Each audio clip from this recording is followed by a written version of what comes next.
Reports claim Breanna Stewart's time with the New York Liberty is over, and the real reason has nothing to do with losing the WNBA Finals.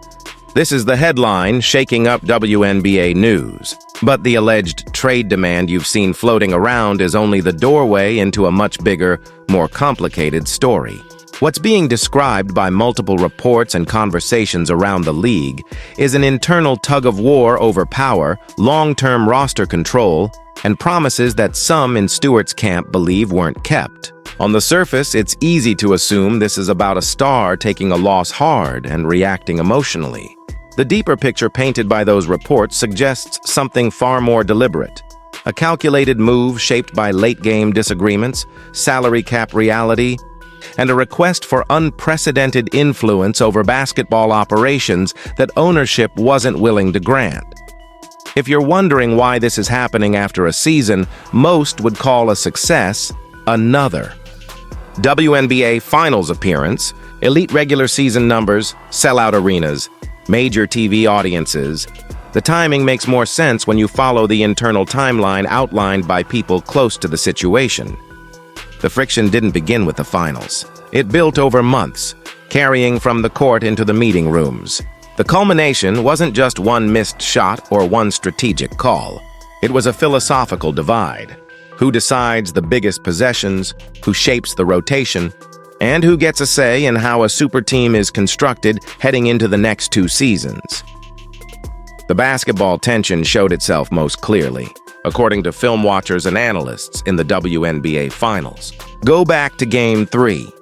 With 2:15 remaining in the fourth, Las Vegas had momentum, and the Liberty needed a clean, high-percentage look. Sandy Brondello signaled a high pick-and-roll designed to free up Sabrina Ionescu for a 3, one of New York's bread-and-butter late-game actions all year. On the replay, you can see Breanna Stewart waving off the set and calling for a post isolation instead. The possession ends with a contested fadeaway that doesn't fall. The Aces grab the rebound, run, and score in transition. In a series where margins were razor-thin, that moment stung. What reportedly followed in the locker room was not a shouting match, but it was tense. Sources with knowledge of the discussion say Stewart questioned why the offense didn't run through her in crunch time. Brondello stood by the process that got New York to the finals, emphasizing the principles of creating the best shot within the system, not funneling every late-game touch to one player. Even a 2-time MVP. That exchange wasn't a first. By most accounts, it was the endpoint of a season-long disagreement over late-game play-calling philosophy, ISO versus flow, star-centric versus system-driven. When a team is winning, those debates live in film sessions and practice walkthroughs. In the heat of the finals, they become inflection points. And for Stewart, that sequence felt like confirmation. If she was going to win the way she believed she could, she wanted the ball, and more importantly, she wanted decision-making authority that matched her status. That's where the story shifts from on-court to off. The real fault line, as described by multiple reports, was a postseason meeting held in mid-October, just days after the finals. On one side, Liberty owner Joe Tsai and general manager Jonathan Kolb, who have invested heavily in transforming the franchise into a perennial WNBA championship contender. On the other, Stewart's camp, led by agent Lindsay Kagawa-Colas of Wasserman, an agency known for advocating strong, multifaceted roles for its star clients. The centerpiece of that meeting, according to those same reports, was not a standard list of off-season preferences. It was a request for a formal, written provision, what some around the league have referred to as a franchise governance clause. The idea behind that term is simple to explain and complex to implement. Star players often have informal influence on roster decisions, the hiring of assistants, and general team direction. This alleged clause would have formalized that influence in writing, granting Stewart approval rights or veto-level input over significant basketball operations, assistant coaching hires, draft priorities, and any free agent signing above the veteran minimum. In other words, a true seat at the decision-making table alongside ownership and the general manager, not just a courtesy consultation. That's a line few organizations in any league are eager to cross, and New York was no exception. From the Liberty's perspective, as characterized by those who know how this front office operates, Ceding that level of control would blur roles in a way that complicates long-term planning. Joe Tsai has built his businesses on clearly defined executive authority, and Jonathan Kolb has earned a reputation as an assertive, detail-oriented GM. The reported response was firm. They value Stewart as a franchise player, but they weren't going to make her the de facto co-GM. A front office source quoted in some coverage framed it plainly. The team signed Breanna Stewart the player, not Breanna Stewart the general manager. Once that answer was delivered, the relationship changed. The request, as reported, wasn't a bargaining chip. It was a principle. And when principle met principle, the bridge between them burned.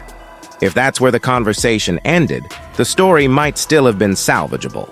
But the other current running under all of this is the WNBA's hard financial math, which makes the Liberty situation particularly tight over the next 2 seasons. New York's core isn't just talented, it's expensive, and that's by design. Sabrina Ionescu is a franchise guard in her prime. Jonquel Jones, a former MVP, is vital to the team's interior play on both ends. Contracts for stars of that caliber escalate, and under the WNBA's collective bargaining agreement, there isn't much room to maneuver once multiple Supermax deals activate. According to cap projections discussed by league analysts, both Ionescu and Jones are positioned for top-end extensions that kick in by 2026. Pair those with Stewart at the upper tier, and a significant portion of the Liberty's cap would be tied up in 3 players. The exact percentage varies by projection and any cap growth, but the structure is clear. Pay the stars, and you feel the squeeze everywhere else. That squeeze is where role players, who matter immensely in the postseason, get harder to retain. Names like Courtney Vandersloot, whose veteran leadership and savvy are crucial, become increasingly difficult to keep at market value. Bench shooting, switchable depth on the wing, and experienced bigs who can survive in playoff minutes are suddenly luxuries, not guarantees. Stewart's side, by these accounts, pushed for aggressive creativity, using trades, cap planning, and every permissible lever in the CBA to keep upgrading. The Liberty, grounded in the realities of the WNBA's hard cap and limited exceptions, saw a cliff approaching. Even if they landed another major piece, the bill would come due in short order, and the rest of the roster would thin out. This wasn't an NBA situation with multiple mid-level tools and luxury tax workarounds. In the WNBA, the toolbox is smaller, the cap is hard, and the pathway to stacking salaries is narrow. The front office calculated that maintaining a sustainable contender would mean making tough choices rather than promising every splash Stewart wanted. From Stewart's vantage point, if the super team's window had a hard expiration date, the time to decide her future was now, not after the roster started losing vital pieces. Layered on top of the governance debate and cap constraints was one more point of friction: recruitment expectations. During Stewart's original free agency recruitment in 2023, there was reportedly a shared vision for aggressively targeting a specific veteran star when her free agency arrived: Alyssa Thomas of the Connecticut Sun. Thomas is a defensive anchor, a relentless playmaker, and a walking mismatch against the most physical teams. Exactly the kind of player you'd want to counter Las Vegas in a long series. According to those close to Stewart's camp, she viewed Thomas as a missing piece who could stabilize late-game possessions, absorb contact, and create high-quality looks in the half-court. As the 2025 offseason approach came into focus, New York's plans ostensibly shifted.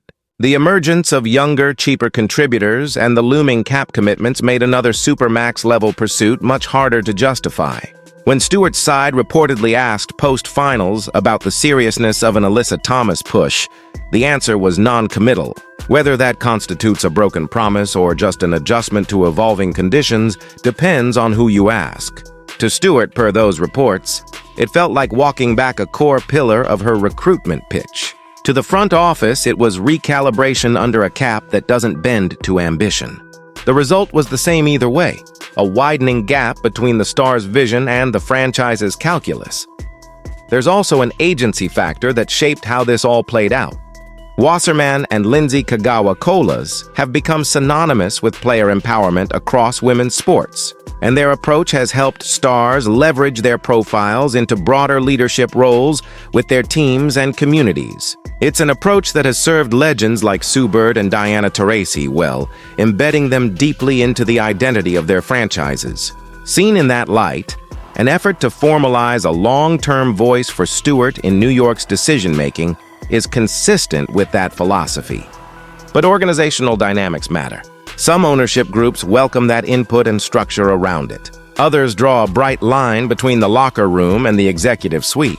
Reports indicate New York was firmly the latter. If the ask was indeed to codify that input into contractual authority, it collided with a leadership structure that wasn't going to budge. So where does this leave the Liberty and the WNBA landscape? If the reporting is accurate and a formal trade request has been communicated, everything on the board changes quickly. New York would be tasked with moving a former MVP without detonating the rest of the roster. That is not easy. The return has to anchor a new era alongside Ionescu and Jonquel Jones, or reposition the franchise's timeline altogether. You're talking about draft capital, high-level starters, and controllable contracts that keep the team competitive in the short term while maintaining flexibility for the future.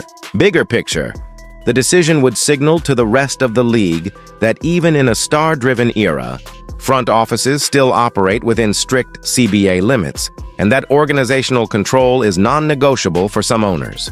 From a team culture perspective, the ramifications are equally significant. Sandy Brondello has led the Liberty through a transformation into a consistent title threat with a system built on spacing, balance, and trust.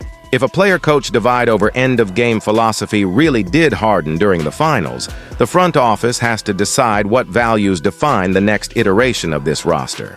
Do they lean even deeper into structure, development, and depth around Ionescu's playmaking and JJ's interior dominance? Or do they seek another star whose late-game preferences align more closely with Brondello's system? Anyone who watched this team knows that continuity and chemistry were core to their regular season success. The challenge is maintaining those strengths while turning the page on a franchise-altering move.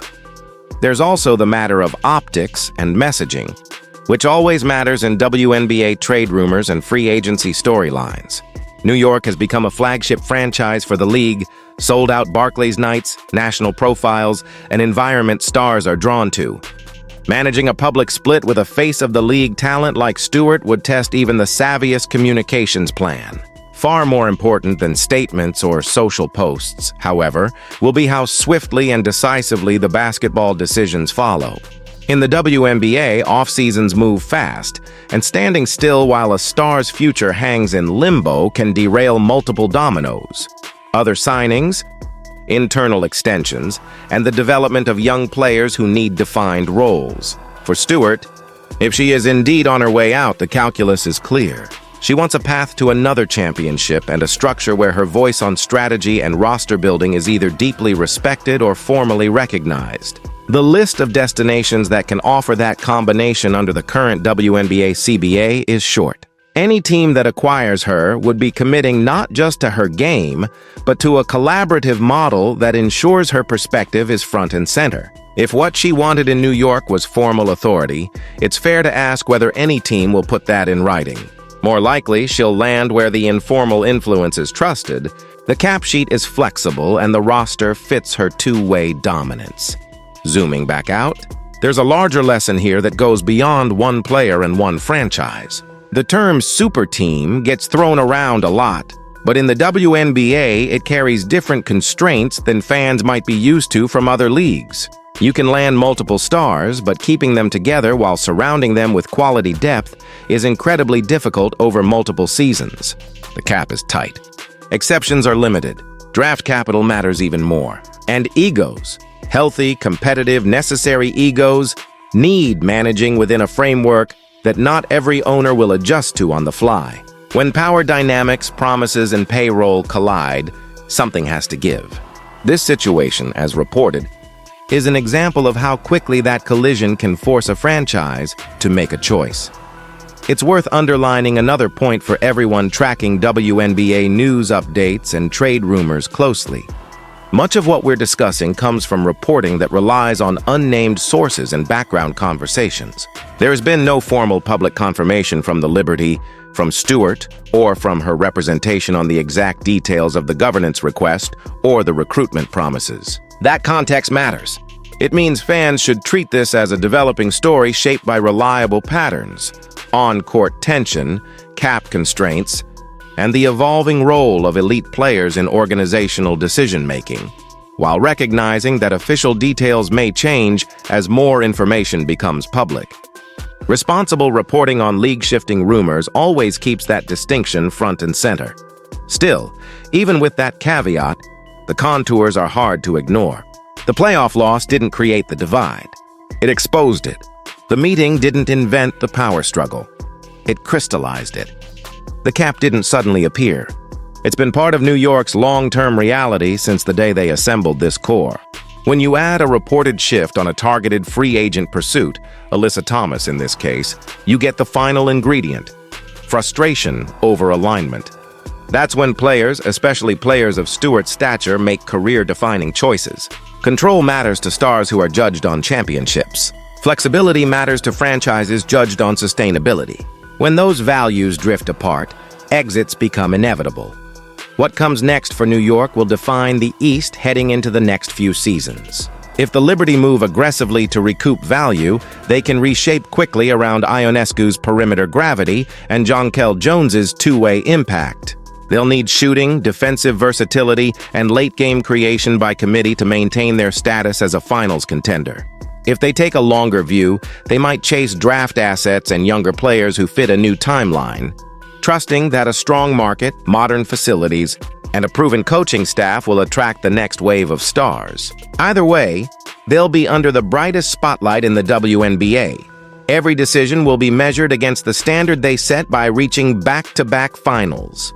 For Stewart, the ideal landing spot is one that values her late-game voice and surrounds her with rugged defenders, reliable shooters, and a system that leverages her versatility without locking her into specific actions.